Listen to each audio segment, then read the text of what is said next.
धन्यवाद देतो की इथे उपस्थित असलेला जो समाज आहे तो 100% शेतकरी आहे आणि मला कल्पना आहे की आज सगळ्यांचे शेतीतला मोठा व्यवसाय आपला असल्याने प्रचंड वाफा आहे, सगळ्यांना शेतात कामं आहेत। असं असताना सुद्धा आपण सर्वजण एवढ्या मोठ्या संख्येने या ठिकाणी उपस्थित राहिलात त्याबद्दल तुमचे सगळ्यांचे मी मनापासून आभार मानतो, आपल्याला धन्यवाद देतो। बांधवांनो, मी या पाचोरा आणि भडगाव तालुक्यातल्या सगळ्याच समाजाचे मेळावे घेण्याचा प्रयत्न केला आणि आपल्या सगळ्यांच्या माहितीकरता सांगतो की या सगळ्या समाजांनी ज्या पद्धतीने आज आपण प्रतिसाद दिला आहे तेवढ्याच प्रमाणामध्ये किंबहुना काही समाज तर घराला कुलप लावून मुलाबाळांसहित या मेळाव्यांना आले। तीच परिस्थिती मला इकडे सुद्धा दिसते आहे की आपल्या मुलाबाळासहित संपूर्ण परिवार आज या समाजाला उपस्थित राहिला समाजाचा। त्यामुळे खरोखर आपले मानावे तेवढे आभार कमी आहेत। इथे फक्त एवढंच झालं की मी दोघं तालुक्यातला एकत्रित मेळावे घेतले, पण पाचोरा आणि भडगाव तालुक्यातला स्वतंत्र मेळावा मला माळी समाजाचा घ्यावा लागला। याचं कारण असं आहे की आपली संख्या खूप होती।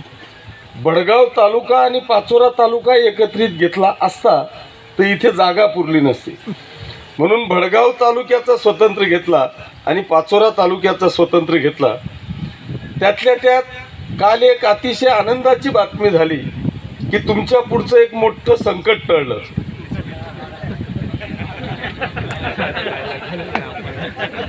आणि ते संकट टळल्यामुळे मी जास्त खुश होतो, नाही तर थोड्याशा अडचणी तुम्हाला होत्या, त्याच्यामुळे थोडासा आणखी मी रिलॅक्स झालो। खरं म्हणजे मला या समाजाने भरभरून प्रेम दिलंय, आतापर्यंत मला कुठेच कमी ठेवलेलं नाही। आमचा हा एक पाचोरा तालुक्यातले 5-7-10 गावं आहेत की जिथे आपला मोठ्या संख्येने समाज आहे, पण भडगाव तालुक्यामध्ये आपली संख्या जास्त आहे। मी आतापर्यंत पिंपळगावमध्ये समाजाने मला भरभरून प्रेम दिलं, भोज्याला तर विचारायचंच काम नाही, त्यांनी कधीच मधुभाऊ आपल्याला मागे ठेवलं नाही। फुल कृष्णापुरीची तीच कंडिशन आहे, कृष्णापुरीने सुद्धा कधीच माझ्यावर प्रेम केलं नाही, कमी केलं नाही।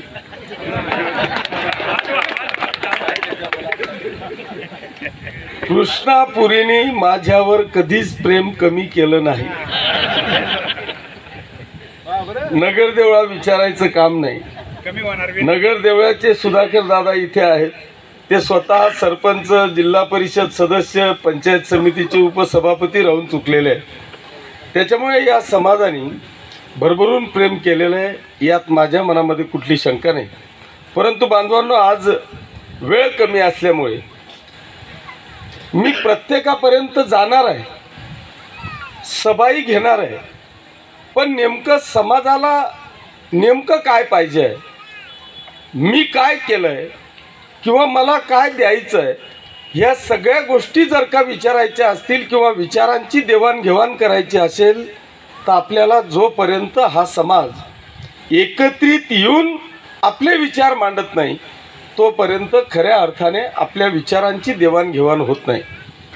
मी पिंपळगावला गेलो आणि सभा घेतली तर सगळं गाव येणार आहे, सगळे समाज येणार आहेत आणि मग त्यावेळेस कोणतरी निवेदन घेऊन येणार आहे। ते निवेदन घेऊन नाही, पण इथे आल्याच्या नंतर आपल्यालाही कळतं की नेमकं आपल्यासोबत कोण आहेत, आपल्या विचारांचे कोण आहेत, आपल्याला शुभेच्छा कोण कोण देतं आहे, आशीर्वाद कोण कोण देत आहेत आणि नेमकं आपलं काय म्हणणं आहे। आता काही गोष्टी इथे मांडल्या की आम्हाला मंगल कार्यालय पाहिजे, आम्हाला जागा पाहिजे, किंवा महात्मा ज्योतिबा फुलेंचं आपण स्मारक बनवलं तिथे आपल्याला पुतळा पाहिजे। असं जर मी गावात जाऊन सभा घेतल्या तर त्या ठिकाणी आपण हे विचार मांडू शकत नाही, किंवा मांडले तरी त्याला त्या गर्दीत आपण हा विषय सांगू शकत नाही। पण ही विचारांची देवाणघेवाण आपण या ठिकाणी केल्यामुळे निश्चितपणे आपले जे जे विषय आहेत ते या ठिकाणी मार्गी लागतील, यात माझ्या मनामध्ये शंका नाही।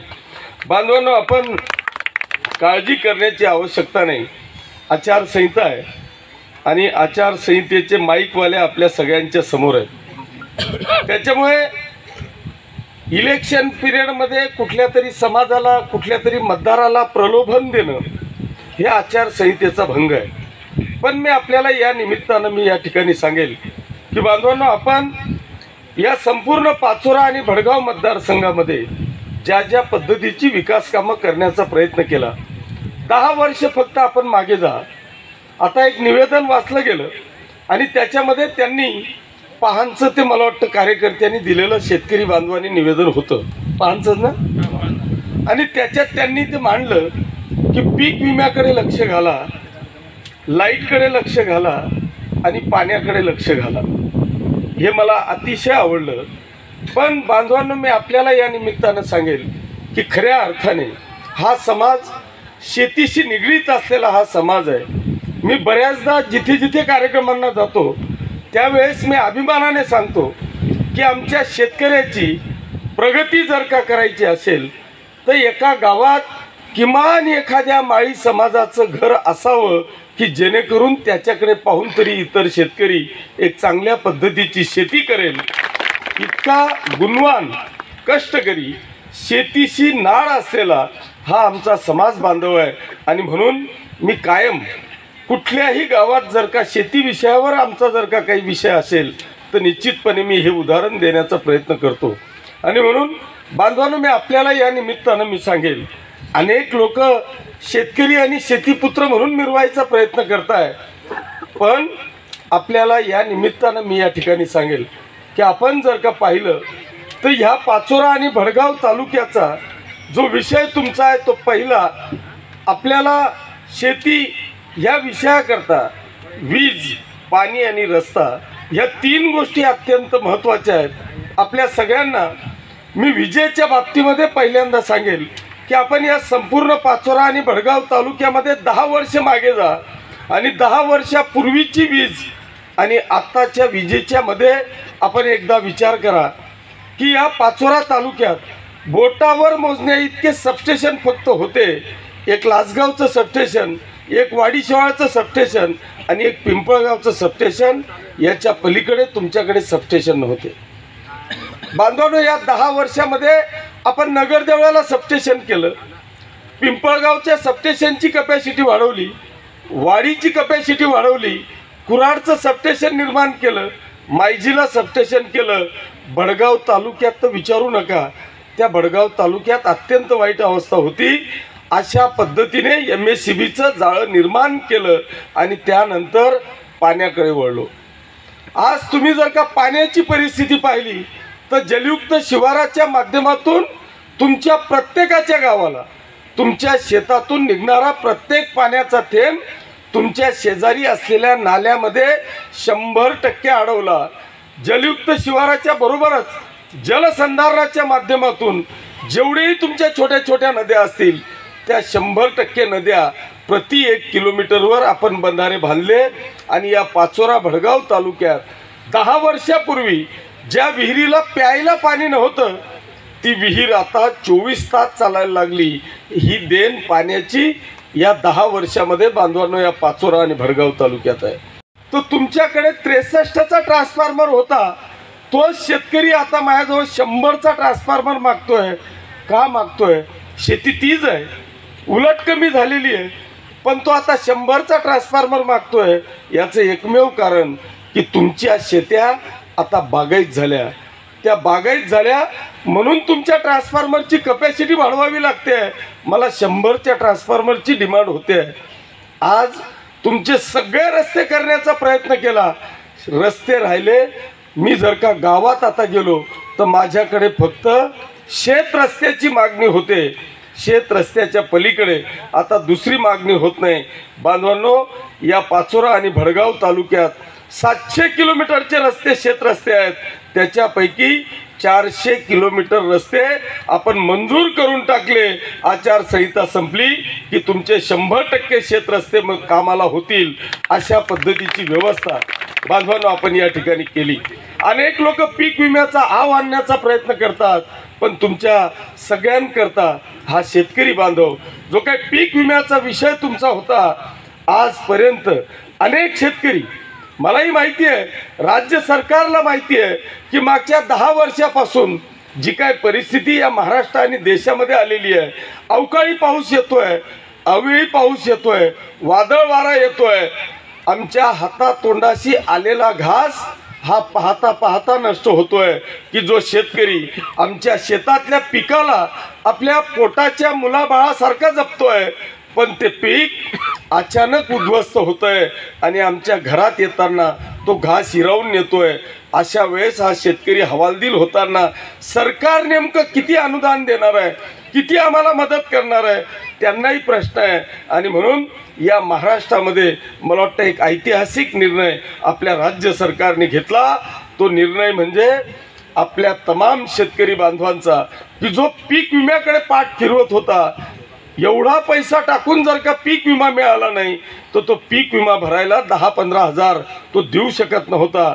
बांधवांनो, आपल्या युतीच्या सरकारने, या राज्याच्या मुख्यमंत्री एकनाथजी शिंदे साहेब, आदरणीय देवेंद्रजी फडणवीस साहेब, आदरणीय अजितदादा पवार साहेबांच्या या आपल्या सरकारने या राज्यातल्या 100% शेतकऱ्यांचा पीक विमा हा स्वतः राज्य सरकारने भरला। तुम्हाला फक्त नाममात्र 1 रुपया हा फक्त तुम्ही रजिस्ट्रेशन करायला यावं याच्यासाठी 1 रुपया फी फक्त तुम्हाला भरावी लागली।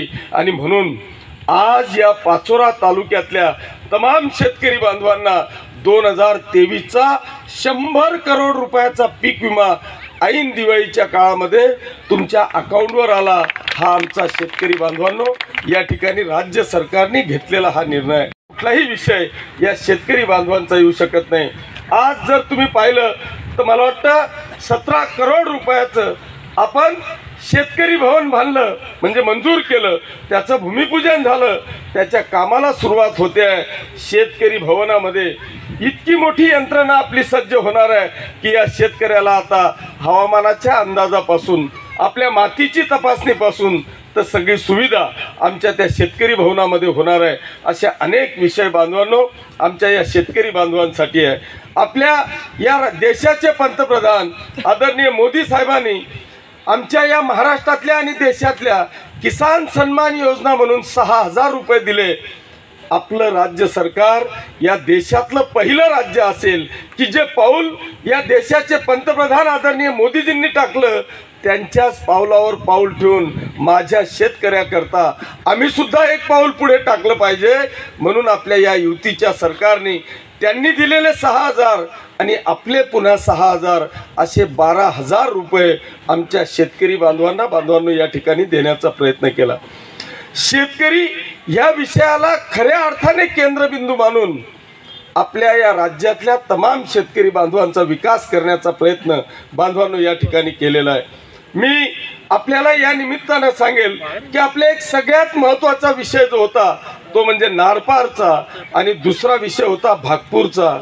आपण या सगळ्या विषयामध्ये येणाऱ्या 2-3 वर्षामध्ये मी आपल्याला खात्री देतो की बांधवांनो, इकडचं भागपूर आणि इकडचं नारपार ह्या 2 गोष्टी ज्या दिवशी आमच्या पूर्ण होतील ना, त्या दिवशी खऱ्या अर्थाने माझा ह्या पाचोरा आणि भडगाव तालुक्यातला तमाम शेतकरी बांधव हा समृद्ध होणार आहे। याच्याजवळ सगळीच क्षमता आहे, ताकद आहे, काम करायची कुवत आहे, पण पाणी, वीज आणि रस्ता या 3 गोष्टींमुळे तो थकला आहे, त्याच्यामुळे तो अपयश होतोय। बांधवांनो, आज मी आपल्याला खात्री देतो की हे दोघेही कामं मंजूर झालेले आहेत। हे ज्या दिवशी होतील त्या दिवशी खऱ्या अर्थाने हा पाचोरा तालुका समृद्ध होणार आहे। अशा पद्धतीची परिस्थिती आपल्या या राज्य सरकारने या ठिकाणी बांधवांनो निर्माण करण्याचा प्रयत्न केला आहे। त्यांनी व्यवसायाच्या संदर्भामध्ये आपण सांगितलं, आज MIDC आपली मंजूर झाली।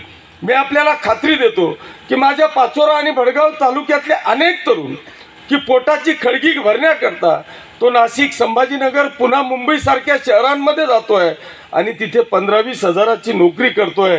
बांधवांनो, आज ज्या दिवशी MIDC मध्ये येणाऱ्या काळात या देशातले मी फक्त 5 उद्योग जरी आणू शकलो तर त्या 5 उद्योगातून हजारो तरुणांना त्या ठिकाणी आपण रोजगार देऊ शकणार आहे। त्याचबरोबर या पाचोरा आणि भडगाव मतदारसंघाची नव्हे तर जिल्ह्याची अशी परिस्थिती होती की इथे सुतगिरण्या होत्या, पण जिनिंग प्रेसिंग फॅक्टऱ्या नव्हत्या.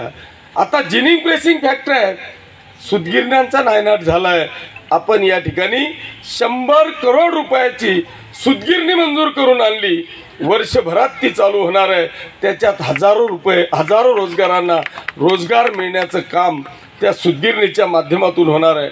जो कापसाच्या भावाचा विषय आहे, ज्या दिवशी सूतगिरणी होईल त्या दिवशी खऱ्या अर्थाने एक चांगल्या पद्धतीचा रेट आमच्या शेतकरी बांधवांना या ठिकाणी कापसाला सुद्धा मिळेल अशा पद्धतीची व्यवस्था त्या सूतगिरणीच्या माध्यमातून होणार आहे. विषय मला असं वाटतं की या देशातलं पहिलं आपलं राज्य असेल की त्या राज्याने एक इतिहास रचला. आमच्या प्रदीप दादांनी सांगितलं, सावित्रीआईंचा त्यांनी दाखला दिला, महात्मा ज्योतिबा फुलेंचा दाखला दिला. पण बांधवांनो, आमच्या या माता भगिनींनो, आज खऱ्या अर्थाने या महाराष्ट्राच्या सरकारने, आपल्या मुख्यमंत्री एकनाथजी शिंदे साहेबांनी खऱ्या अर्थाने या राज्यामध्ये एक इतिहास रचला की आमच्या आता जन्मापासून तर आमच्या शेवटच्या प्रवासापर्यंतची 100% व्यवस्था आमच्या नारी शक्तीची केली. खऱ्या अर्थाने नारी शक्तीचा सन्मान केला. इथे आता मुलगी जन्माला आली की तिच्या अकाउंटवर 7,000 रुपये पडत आहे. ते बालवाडीला गेली की 5,000 रुपये पडत आहे. 18 वर्षाची झाली की 1,01,000 रुपये तिच्या अकाउंटवर पडत आहे. 18 वर्षाच्या नंतर अनेक आमचे असे कुटुंब आहेत की त्याची शिकायची इच्छा आहे, शिकवायची इच्छा आहे, पण पैशामुळे आम्ही कन्येला शिकवू शकत नाही. आज उच्च शिक्षणाची 100% फी माननीय मुख्यमंत्री महोदयांनी माफ केली. आता तुम्हाला लाखो रुपये फी भरायची आवश्यकता नाही, ते सरकार भरणार आहे. ती 21 वर्षाची झाली की लाडकी बहीण बनते आहे. आता ह्या महिन्याचाही पगार तुमचा येऊन पडलेला आहे. डिसेंबरची व्यवस्था करून ठेवलेली आहे. हा 26 तारखेला नोव्हेंबर महिन्याची आचारसंहिता संपली की लगेच डिसेंबरचा पैसा हा तुमच्या अकाउंटवर येणार आहे. 65 वर्षाची झाली की संजय गांधी श्रावणबाळ शेवटच्या प्रवासापर्यंत चालू राहणार आहे. आमची सगळ्यात महत्त्वाची व्यवस्था होती ती म्हणजे गॅस सिलेंडरची. वर्षाला 3 गॅस सिलेंडर आपल्याला मोफत दिले. हे सगळं झाल्यावर आमच्या एखाद्या आजीला वाटतं की मी तीर्थक्षेत्राला जावं. आपले 100 लोक अयोध्या जाऊन आले आणि त्या अयोध्येमध्ये होती का इथली एखादी आजी? कृष्णापुरीतल्या भरपूर आज्या होत्या. त्या आजीनी 2-4दा भाषणही तिने बाईटही दिली. इतकी चांगली व्यवस्था 30,000 रुपये तुम्हाला तीर्थदर्शनासाठी मंजूर करून ठेवले. असा एकही घटक नाही की तो घटक बांधवांनो या ठिकाणी आपल्या युतीच्या सरकारपासून वंचित राहिला. मी संघामध्ये आमच्या जर का पाहिलं तर 3,000 करोड रुपयाच्या विकासाचा आकडा आपण प्रत्येक गाव परत बॅनर पोस्टर लावले. अर्थात शहरातली अनेक मंडळी इथं आहे, पिंपळगावचे आहेत, भोजाचे आहेत. तुम्ही जर का पाहिलं तर मला वाटतं एक वेगळ्या पद्धतीचा बदल आपल्याला आपल्या या शहरामध्ये आणि तालुक्यामध्ये बांधवांनो मी करण्याचा प्रयत्न केलेला आहे. अनेक बाजूंनी या किशोराप्पाला घेरण्याचा प्रयत्न करतात, पण मला त्याची पर्वा नाही. माझ्यासोबत तुमच्या सगळ्यांसारख्यांचे आशीर्वाद माझ्या पाठीशी असल्यामुळे मी यांना डगमगत नाही. आज अशी परिस्थिती आहे, कदाचित मी ओव्हर कॉन्फिडन्समध्ये सांगत असेल, पण अशी परिस्थिती आहे की 60 मध्ये तुमचा हा किशोराप्पा आहे आणि 40 मध्ये हे सगळे 12-13 आहेत. अशी अवस्था आज प्रत्येक गावात मी जातोय, प्रत्येक गल्लीत मी फिरतोय. प्रचंड उत्साह जनतेमध्ये आहे. ते वाट फक्त 20 तारखेची पाहताय. या पाचोरा आणि भडगाव तालुक्याचा एक नवा इतिहास घडवायच्या आशेवर ते बसलेले आहेत. ते वेळ पाहतायत, वाट पाहताय 20 तारखेची की 20 तारीख केव्हा येते आणि याला हॅट्रिक करण्याची संधी आम्ही केव्हा प्राप्त करून देतो. अशा पद्धतीचा विचार बांधवांनो या ठिकाणी आहे. मी खास करून तरुण मित्रांना या निमित्तानं सांगेल की हे तरुणांची परिस्थिती आपण जर का पाहिली तर आज प्रत्येक गावात किमान 30-40 मुलं असे दिसतात की 35शीचे झाले तरी लग्न नाही. मग आपल्या समाजाचेच नाही, सगळ्याच समाजाचे 35-40शीचे झाले पण मुली भेटत नाही. का बरं नाही? तर नोकरी नाही. नोकरी नाही म्हणून छोकरी नाही, अशी परिस्थिती सगळ्या गावांमध्ये दिसते. पण बांधवांनो, आपल्या या लाडक्या मुख्यमंत्री महोदयांनी आपल्या युतीच्या सरकारने हाच विषय घेतला आणि या महाराष्ट्रामध्ये 25 लाख बेरोजगार तरुणांना जिथे जिथे देता येईल तिथं नोकरी देण्याचा प्रयत्न या ठिकाणी केला. पंचायत समिती असेल, झडपी असेल, ग्रामपंचायत असेल, नगरपालिका असेल, या सगळ्या ठिकाणी अनेक तरुणांना रोजगार देण्याचं काम केलं. माझी दोनच गोष्टींना विनंती आहे, एक शेतकरी बांधव, एक आमची माता भगिनी आणि तिसरा तरुण. ह्या सगळ्या गोष्टी जर का आपल्याला अविरत चालू ठेवायच्या असतील तर मला वाटतं आपल्याला पुन्हा एकदा या महायुतीचं सरकार या राज्यावर आणावं लागेल. हे महायुतीचं सरकार जर का आणायचं असेल तर तुम्हाला त्या सरकारचे हात बळकट करण्यासाठी तुमच्या प्रतिनिधीची निवड करून द्यावी लागेल. ही निवड केल्याशिवाय वरच्यांचे हात बळकट होणार नाही. मला खात्री आहे की आपण सगळेजण माझ्या पाठीशी आशीर्वाद ठेवून मला प्रचंड मतांनी विजयी कराल. मला विरोधकांवर बोलायचं नाही आहे, कारण बोलण्या इतकी लायकी त्यांची समोरच्यांची नाही आहे. ते उलट वाट पाहता की हा माझ्यावर बोलायला पाहिजे, तो म्हणतो माझ्यावर बोलायला पाहिजे. तुम्ही तेवढ्याही लायकीचे नाहीत. तुमच्यावर नेमकं काय बोलावं? मी विकास एवढा केला आहे की मी नुसता विकासावर बोलायचं म्हटलं तर मला 1 तास कमीत कमी विकासावर बोलायला लागेल. त्याच्यामुळे मी ह्या भानगडीत न पडता, तुम्ही शिव्या ऐकायला आलेले नाहीत, तुम्ही विकास ऐकायला आलेले आहेत. त्याच्यामुळे आपण काळजी करू नका. जो काय विषय रावसाहेबजी तुम्ही सांगितला की मी ज्या पद्धतीने या संपूर्ण मतदारसंघामध्ये छत्रपती शिवाजी महाराजांचं स्मारक बांधलं तसं महात्मा ज्योतिबा फुलेंचं स्मारक या ठिकाणी बांधलं पाहिजे. आपण काळजी करण्याची आवश्यकता नाही. जिथे जिथे आमचा समाज हा बांधव आहे त्या प्रत्येक समाज बांधवांच्या गावाला येणाऱ्या काळामध्ये महात्मा ज्योतिबा फुलेंची स्मारक आपल्याला या ठिकाणी उभारलेली दिसतील. ही ग्वाही आजच्या या कार्यक्रमाच्या निमित्तानं किशोरप्पा या ठिकाणी आपल्याला देतो. बांधवांनो, या स्मारकाच्या बरोबर मी पाचोरा शहरामध्ये एका बाजूला धर्मवीर संभाजी महाराजांचं स्मारक बांधलं आणि इकडे महात्मा ज्योतिबा फुलेंचं स्मारक बांधलं. या महात्मा ज्योतिबा फुलेंच्या स्मारक बांधताना ज्या अडचणी आल्या गेल्या त्या प्रवीण भाऊंनी सांगितलं. आमची कमिटी अध्यक्ष महोदय आणि सर्व कमिटी आपण त्याला साक्षीदार आहात की मी 2 वेळा माल टाकलेला तिथून उचलावा लागला. इतक्या प्रचंड अडचणी त्या ठिकाणी आणण्याचा प्रयत्न केला. पण आपण काळजी करण्याची आवश्यकता नाही. मी आत्ता त्याला प्रवीण भाऊ साक्षीदार आहे की मी या पाचोरा शहरामधले एकतर डॉक्टर बाबासाहेब आंबेडकरांच्या पुतळ्याची उंची वाढवणे, आता आपण जिथे महात्मा ज्योतिबा फुलेंचं स्मारक आहे तिथं नवीन पुतळ्याची उभारणी करणे आणि छत्रपती धर्मवीर संभाजी महाराज यांच्या पुतळ्याची उभारणी करणे, याच्यासाठी ऑलरेडी आपला प्रवास चालू झालेला आहे.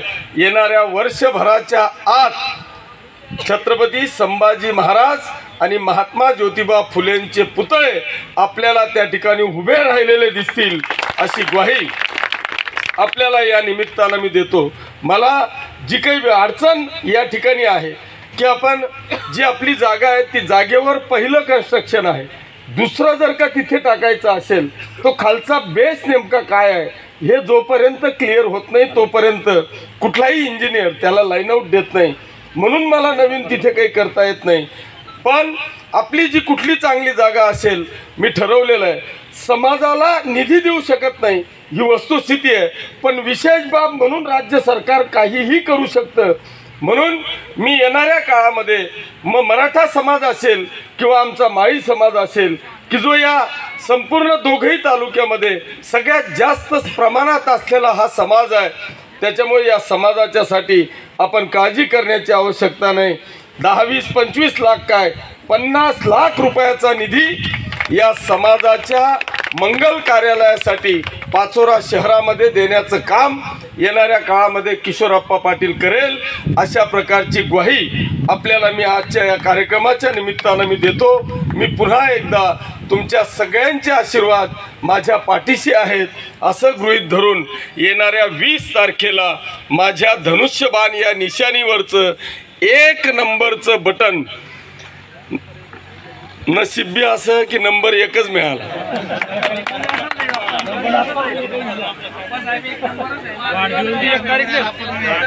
बटन बी एक नंबर, निकाल बी एक नंबर, आणि बड्डे बी एक नंबर, वाढदिवसाची तारीख बी एक नंबर आणि हॅट्रिक बी एक नंबर आणि माणूस बी एक नंबर.